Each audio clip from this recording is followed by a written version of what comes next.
G'day, mate, and welcome to Friday Facts number 431. Gleba, Captivity. I have a good captive friend with me again. How you doing, Mojo? Hello. How you doing, mate? Apparently You are captive. You're captive for you Gleba. captured me for another week. Yeah, at least one more week. There you go. There's a couple more weeks, actually, until 2.0 comes out. But today we're going to be talking about Gleba and Captivity, and eventually we'll release you from Gleba where it's full of mold, I hear.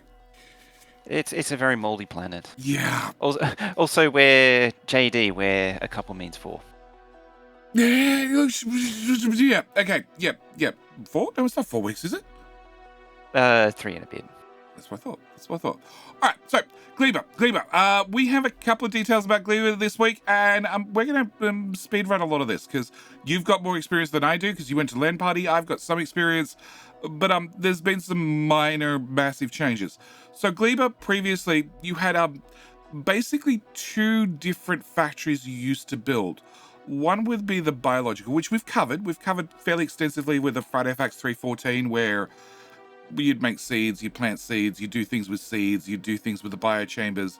You could make plastic and other mostly biomechanical stuff. There were some alternate recipes for rocket creation and stuff, but mainly it was for making science packs. Yeah. Mainly Gleba, the agriculture only made the science. The science, and the things you needed for science. And then... And if to launch the stuff back, it was usually just worked out easier. You just ship in the parts to make the rocket to launch it back. Yeah, because there was not a lot of copper and iron, like traditional copper and iron patches on Gleba. There was a little bit, but not a lot. There was enough there for you to make more factory stuff. But that was really about it. So... Yeah, it was all about the agriculture. Yeah, so they've changed that a little bit because people made comments that I'm building 2 different factories, which I fully agree from what little I understand of the period where this existed. So they want to have a way for you to create iron and copper via agriculture. We weren't quite sure how. Getting factory grade amounts of material from plants just felt too unbelievable. So they had the rocks previously, or the rocks are new? So these rocks are brand new. As of after the LAN. As of after land, yep. So we have orange rocks, which we're going to assume are going to be copper. And we have blue rocks, which we're going to assume are going to be iron. We're going to move away from the Factorio. That's the assumption. Wrong colours, but we'll just accept that that's just part of Factorio lore at this stage. And you need to mine them much like mining rocks on Narvis. So with a pickaxe or with robots, let's be honest, at this stage of the game. And that'll get you a boost to your iron and copper to get you started. But once you unlock the biochamber, you can then grow bacteria. So these are going to give you bacteria which will turn into iron and copper somehow through the power of Factorio. Or you can get to the biochamber where, as we can see, I'm going from the orangish, yellowish thing. I'm going to go with copper, and the bluish thing being iron. We could start making our own iron and copper on planet. With, the biochambers. Yeah, the biochambers. Yeah. Yeah. So it now means that, in theory, you have one factory that does everything. An integrated factory that can produce the iron and copper directly. Yeah.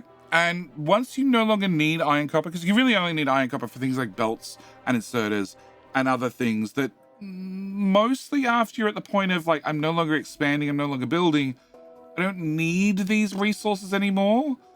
You could always tear down that half of the base, or a good portion of that half of the base, and turn it into making more science packs by converting over to doing more agricultural stuff. You still need iron and copper for launching rockets. Yeah, but not to the same scale as launching rockets expanding. It doesn't need to be on the same level as Navis would be. Yeah. So you have options if you want to tear down, rebuild, and reformat now that you don't need that extra production. At least that's the option. So you can cultivate bacteria, which turns to iron and copper, which of course comes from the rocks to start with. But then starting out with the rocks. Yeah. Strontomites, if you really wanted to be. Stromatolamites, which is the rock. It's a rock that bacteria forms on. Is it? Okay. Pretty much. That's the short, not really accurate answer. Friday Facts, we all learned something entirely unrelated to factory building. Yes. Okay. So as a result, agricultural chain immediately becomes useful for creating iron and copper, and you can use that for building more of the Gleba factory. Once you've got enough, you can just switch it on to full agricultural science production. As a result, you are taking much more useful. The steps you're taking are much more useful and less tedious. So a beautiful little detail is bacteria spoils directly into ore. So it's a place where spoiling is actually helping you for once, because often it's not. It's really not. More details below. So the reward, it's nice when the activity is fun, but it's much better when it's also meaningful and leads somewhere. Obtaining powerful factory improvements to how we like to be motivated in Factorio. There's a handful of improvements to be unlocked, and agricultural science feels like the agricultural science pack, like the stack inserter Spidertron with rocket turret, or more efficient recipes for space platforms, but there's one specific new technology. Hang on, it says Spidertron with rocket turret. Does that mean there's a Spidertron without the rocket turret? That's a good question. Because that implies... It does, doesn't it? Unless it's, well, Spidertron with its rocket turrets. Or is it Spidertron and the rocket turret? Because, like, the rocket turret is now a thing. So we get rocket turrets here. Like, can I have a Spidertron without rockets? I'm happy to have Spidertrons without rockets. Like, I just need automated builder bots. Lots of them. Lots of them. Okay, so one specific new technology, and that is biter captivity. Bioflux is a combination of processed Yakimo and jelly nut, which now means we finally have an answer about what are they? What we actually do with this crap. Shiny, wrinkly brains and unwrinkly brains, smooth brains? Yes. Wrinkle brains and smooth brains, yes. Yep, there we go. So, Bioflux combination of processed Yakimo and jelly nut. It's crafted on Gleba, and it can be used to capture biter spawners on Narvis. A capture robot loaded with a dose of Bioflux solution is shot from a rocket launcher. The capture robot latches onto a spawner, and soon enough the spawner is rendered harmless and docile, which is nice. Pacifying biters. Except, once captured, the spawner no longer hatches biters, and biter eggs can be collected with inserters for further processing or disposal, as long as you keep feeding it with Bioflux in frequent intervals. The spawner will remain that way. Otherwise, it goes rogue and returns back to its natural state, spawning hostile biters again. So please don't have any sort of derailing of your space tugs or any traffic jams and backups on the main line of space tugs and have your Bioflux get delayed, especially if you have active spawners that have been captured inside your base. Don't let your space tugs run out of rocket fuel or something. Yeah, bad things might happen. Or collide with an asteroid or 10. Yeah, bad things might happen. So biter eggs can be used for improvements to agriculture, crafting productivity module 3s. So now we know productivity module 3s are way later in the tech tree. Or because we felt like the Gleba unlocks aren't motivating us enough. So we had a new lab. So combined with some other items, the eggs can be grown hatched into a mutated laboratory. As you'll be able to read down below, the work on the graphics design just started. Here you can see a work in progress version from Arendelle and Jersey, which I have to say, it looks like a lab. It looks like a lab. Is that like a giant eyeball inside it? Well, the old lab has that weird image in the middle, so I'm glad they sort of kept with some sort of weird thing in the middle that I have no idea. It looks like It looks like it's full of fluid or something. It looks like the spawner pustules, right? They're just underneath with like a lab superimposed on top. It's almost like that's what it is. It's just the regular lab scaled up and superimposed over the top of a biter spawner. It is. I do like they got a bit of disco science going on here. I hope they keep the disco science. In fact, I'd really like to see if this, like, Factorio 2.0 has just eaten so many mods. Can I have my new laboratory just eat the disco science mod? Please. Does it count if the mod that it eats is by a developer of Factorio? Well, they weren't a developer when they made the mod. I don't know who made disco science, but I'm seeing this and like, this is technically doing all the science packs, so it should be rainbow colored. So it's sort of got the rainbow coloring going on. Maybe we are going to have disco science. But it is going to mean that I really want to have some really late game, like red only research, just so I can see all the labs light up bright red or bright red and green, and they alternate between them. Yeah. So we have a work in progress, brand new lab. The biolab can only be used on Narvis. Oh crap! That means your moldy science needs to now go home. As the organisms inside would die on other planets, but turns out only consumes half the amount of science packs for any given research. So it has 50% productivity built in. Yeah, it also has 4 slots for more productivity, because let's be honest, you can't put quality modules in it. Or I don't see a I way. mean, you can. It's just whether or not you get any benefit out of it is entirely questionable. Well, you couldn't put quality into it. It's not crafting anything. You could put efficiency in there. You could put speed in there. You could. But quality requires you to craft something. It ain't crafting anything. I mean, it's crafting science. You could craft high quality science. I don't think it works. Or crafting research. I don't know if I don't know if it's actually physically possible, but yeah, I have no idea if it's possible either. But I'm gonna go with let's be honest, Mojo. We're gonna go with productivity, aren't we? It's science. Yeah, oh yeah. This is what consumes all the resources of all the planets. It's science. You put productivity on everything unless you can't. No, there's a heavy debate now between productivity and quality, but yeah, let's continue. Also means it's a powerful unlock attaining early should feel quite rewarding. Whether we've finally broke the imbalance of Vulcanus and Fagora being clearly superior to Gleba, we will see, but at least the difference is much, much less stark now. And I haven't played enough to directly have the experience to compare one to the other, but even from what I know prior to the LAN event, Vulcanus and Fagora both sound way better than Gleba. And I've got enough opinions publicly have been put out there from other people that have been to LAN that said that Vulcanus and Fagora felt great. Gleba, less so. Even I think you've said that as well, haven't you? Yeah, it's come from the LAN. Yeah. So maybe this makes Gleba a bit better. Because Vulcanus is, we know we have the friendly not sandworms. Yep. The lava worms. Yep. Not sandworms. And you're gonna get foundries, which is gonna give you an awful lot of iron and copper and steel and base materials. You can have Fagora, which you're reverse crafting backwards. So you're gonna start with like late game items like blue circuits and have to work your way back to iron and copper, which is a very different style of gameplay. And first one we're gonna get the foundry, which is gonna be massive. The second foundry is an enormous boost to productivity and output. Yep, and the second planet we're gonna get the electromagnetic, whatever the hell thing it's called. Yeah, the electromagnetic plant, which is an enormous productivity and crafting boost to circuits. Yep. And then Gleba we got mold. Yeah. Lots and lots of mold. Yeah. And the fact that everything and anything could spoil at any time means that it is a very different problem to solve. Yeah. It's a different kind of factory building process, and you can't use your normal techniques, and you can't brute force your way through all problems or to get to a solution. Yeah, whereas in Factorio, generally you can brute force your way through anything. Yeah, you can brute force your way through anything and it'll work out. Whereas Gleba, very much, if you do that, you're going to have a bad time.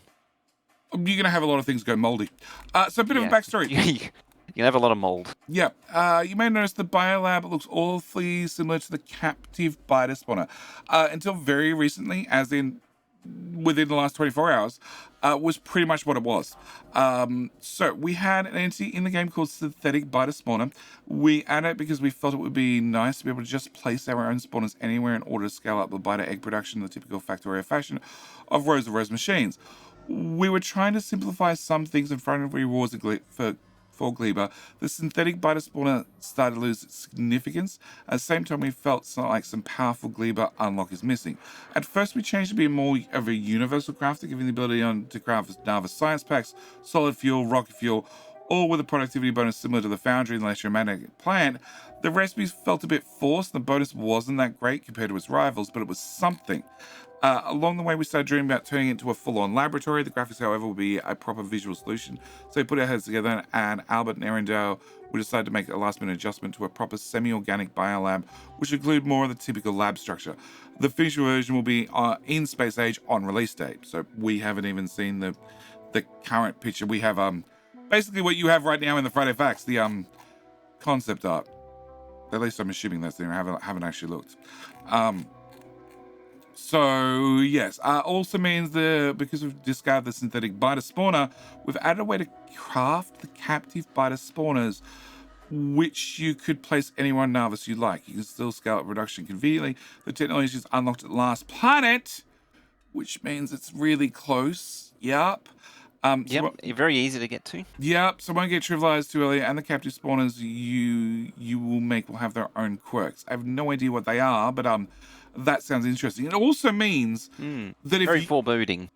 Well, it also means that if you want the captive biter, the captive spawner as it exists, you need to save and farm some biters for potentially a lot of hours. You need a quite literal biter zoo until you get access to the captive spawner, which is on Gleba, so it's again not close. It's potentially your first planet you visit. Potentially it's the third planet you visit. It could potentially be the fourth, but it's probably not going to be. You're probably going to go to the ones we've seen so far, because I'm still imagining the last planet is worse than everything we've seen combined, or better, depending on how you look at it. But it means that you need to keep a zoo, and because you've kept a zoo from like the early mid-game normal Factorio, it's probably reasonably close to your outer limits of your base now, which possibly means that your walls are past that, which possibly means with the new dynamic, robot flight paths, that you've got roboports past that point, which possibly means you have robots flying over the zoo regularly. Yeah, it'll be fine. Yeah, just something to keep in mind. When picking a spot for your zoo, make sure it's a, no-fly zone. Yeah. Think of it as a vanilla robot attrition. People like robot attrition. Look, I have no issue with it. It's just, like I said, with the original robot attrition, it's just a cost of business. I just don't care. Right? Sure, I'm going to get pissed when one robot decides to fly over the zoo carrying something like a power armor or a rocket silo or something critically important and expensive. All right, my legendary fish, which probably has so many things spoiled now. Fish are probably going to spoil, but we're just going to accept that that's a probability and we have no idea for sure. But yeah, I'm just going to accept that it's just going to happen, and I'm going to lose some important things. That robots, when they get blown up, don't drop the contents that they were carrying. No, that's a mod. No, that's a mod. That's robots when they die. That's it. Yeah. Okay, cool. Yeah, pick where you put your zoo. It's a very specific circumstance you're talking about, and it's easy to avoid. No, Mojo. It's easy to avoid if you plan in advance. If you don't plan in advance, these things happen. It's like, I'm going to put this temporary setup there. You got to go. You got to go a fair distance to get a biospawner captured. Yeah, well, that's your other option. You play normally, and then you have to go 5,000 miles to your closest biter spawner, because you've now possibly got artillery in there, way out there now. Yeah, way out there. I need to travel 5,000 more. Well, you've also got to get the Bioflux there, and as it comes from the multi-planet, probably it expires, so we probably want an express train. After you have an express ship to fly it from the multi-planet to Narvis to then ship it via train to... Yeah, problems on problems. But like it's fine as long as you plan ahead, Mojo, but we both know that you've never ever built a temporary little setup just here and then it's still there 100 hours, 200, 300, 400 hours later. Ever. And we both know that you're never going to plan for it. No, I'll plan for it. And then I'll build artillery, and I won't plan where I put my artillery, and then my zoo will just disappear. It's more like it. They have lots of hit points now, so hopefully I start making artillery ammo slowly. And I stand corrected. You will plan for it, but you will also execute it.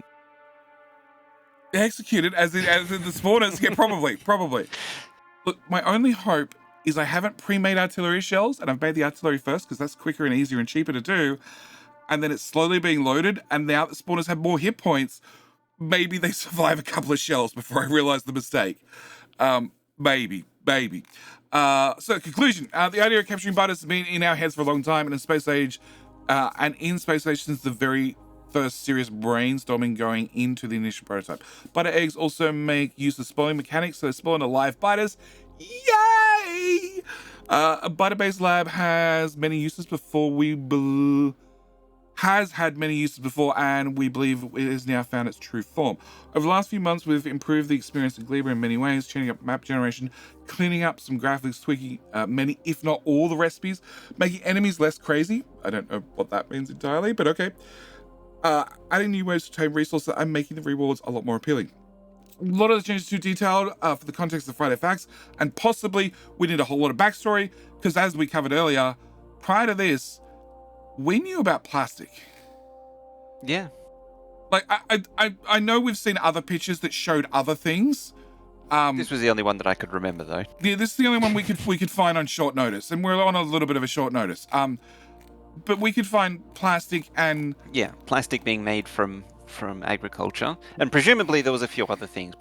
The assumption was that you could make most of the rocket parts with... yeah, I'm sure we saw either solid fuel or rocket fuel coming from these as well. I'm sure rocket fuel's been there somewhere.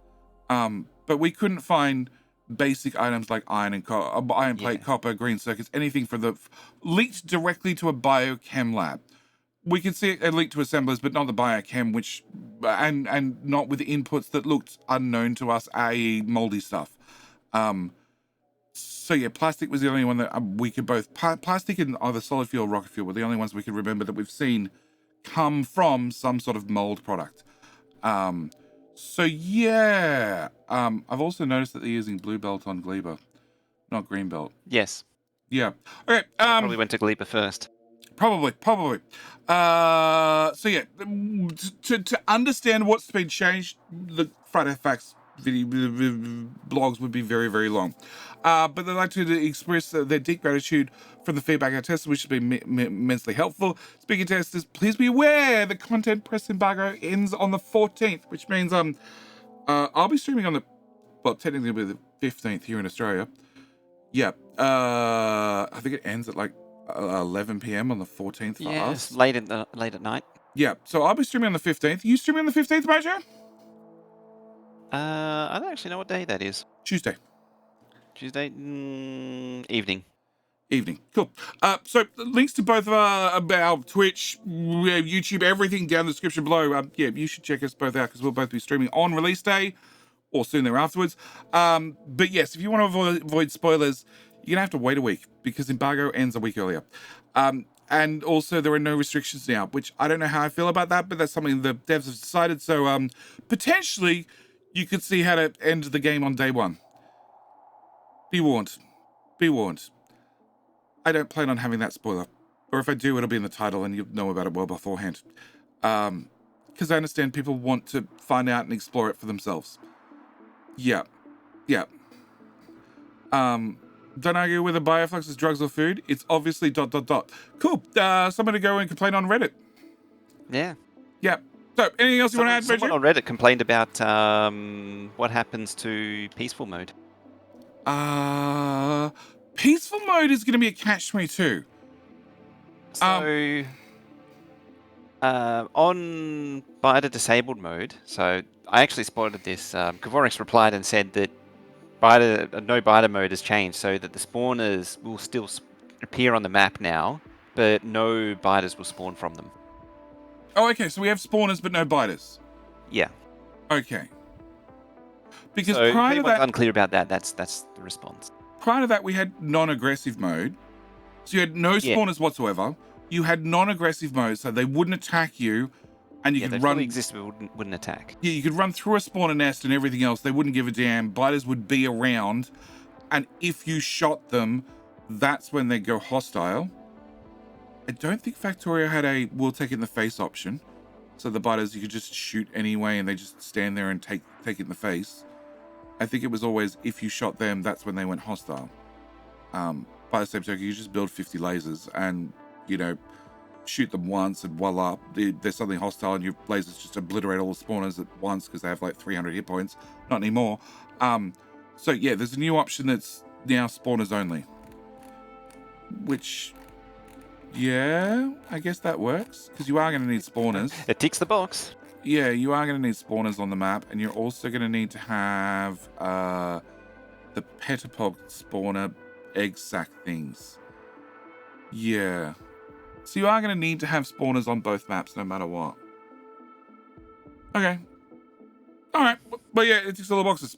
All right, so nothing else you want to add? Nope, that's it. Predictions next week?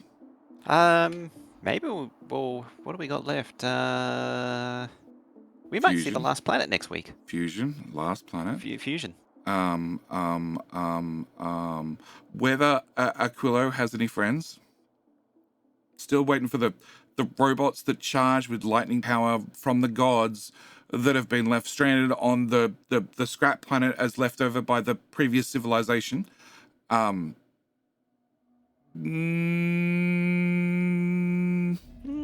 leaning on last planet. Last planet? Or maybe some kind of the rest, because after that, then the embargo, the 14th embargo ends. So it's the last chance to really reveal it. Oh, yeah. Okay, yeah, all right. Yep. We got one more week before embargo ends. So, yes, we're going to have the last planet, definitely. And then the week after that, it'll be everything else we haven't told you yet. It'll be a giant dump of lots of little bits, I think. I can't wait to see what hasn't been revealed yet. Oh, I think this is going to be a long list. I really think this is going to be a long list. I'm also curious, because we sort of saw this with 1 to 1.1, where Spidertrons were added in 1. Oh my god, Spidertrons. But then they got a lot more functionality in 1.1. I'm curious if there's something that they're like that they got ironed out, they got perfected. They really hammered it down early on, like the Spidertron, something massive that's just, oh my god, we've needed this forever. Like that's not just a quality of life thing, but like a massive technological, item that you really want or need or whatever. And they knocked that out really early, and then they haven't shown that to beta testers. It's like intentionally kept out of the builds. So even the beta testers are like on day one, so to speak. They're like, oh wow. Oh, what's this thing? Yeah. Speaking of, with the Spidertrons, we do get the RTS tool now. Yeah, we do, which makes ordering around groups of Spidertrons so much easier. Yes. That's been covered in a previous Friday Facts. 404. Oh, well, there you go. Oh, it was the 404 one. Yeah. Okay. So yeah, frustration not found. Yeah. So next week, definitely, both of our predictions are going to be the last planet, and then the week after is definitely going to be it'll be robots on the scrap planet that charge with lightning. That's my prediction. Or it'll be something building up to the release, and then we'll have release, and plus all the things left out. Yep. All right. Well, that's it. As always, thank you guys so much for watching. Do hope you've enjoyed, and we'll see you back here for next week for Friday Facts number 432. Wow. 432, yeah. Yeah. All right. That's it. We're out. See you next one. Bye. Bye-bye.